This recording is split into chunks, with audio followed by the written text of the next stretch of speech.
চেম্বারে খুব কমনলি এক ধরনের রোগী পাওয়া যায় যারা এসে বলে যে তাদের কনুইয়ের বাইরের দিকে ব্যথা। খুবই কমন একটি সমস্যা, আমরা প্রায় প্রতিদিন এই ধরনের রোগী পাই। এই রোগীগুলো এসে বলে যে তারা কোনো ভারী জিনিস তুলতে গেলে বা ভারী কাজ করতে গেলে হাত যদি খুব মুষ্টি করতে যায় তাহলে কিন্তু এই ব্যথাগুলো তারা অনুভব করে। এটাকে সাধারণত আমরা টেনিস এলবো হিসেবে চিন্তা করি। নামের সাথে টেনিস আছে, এখান থেকে বোঝা যাচ্ছে যারা টেনিস প্লেয়ার তাদের সমস্যাটা বেশি হয়, কিন্তু যারা টেনিস খেলে না তাদেরও কিন্তু সমস্যাটা হতে পারে। ইভেন আমরা যারা আমাদের রেগুলার দৈনন্দিন কাজ করি তাদেরও কিন্তু এই সমস্যাটা হতে পারে এবং এটা খুবই কমন।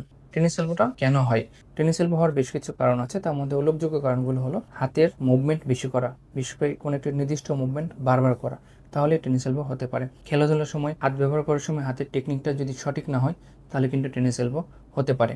এছাড়াও যদি হাতে নিয়মিত বা রেগুলার বেসিসে ভারী কাজ করা হয় বা ভারী জিনিস তোলা হয় তাহলে কিন্তু টেনিস এলবো হতে পারে। টেনিস এলবো জিনিসটা আসলে কি? টেনিস এলবো হলে যেটা হয়, আমাদের হাতের যে কনুইয়ের বাইরের দিকে যে মাংসপেশি আছে এখানে এক ধরনের প্রদাহ হয়। এই প্রদাহ হলে আমাদের টেনিস এলবোটা আসে এবং তখন কিছু লক্ষণ দেখা দেয়।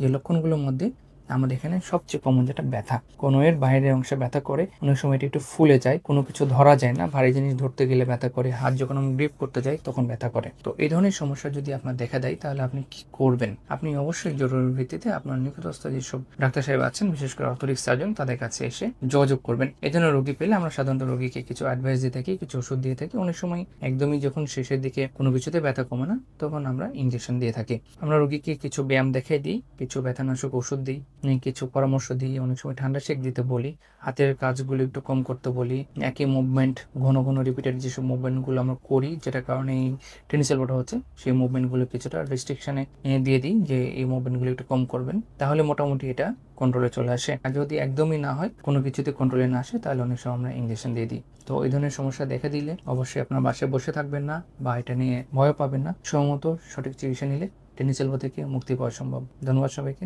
সালামু আলাইকুম।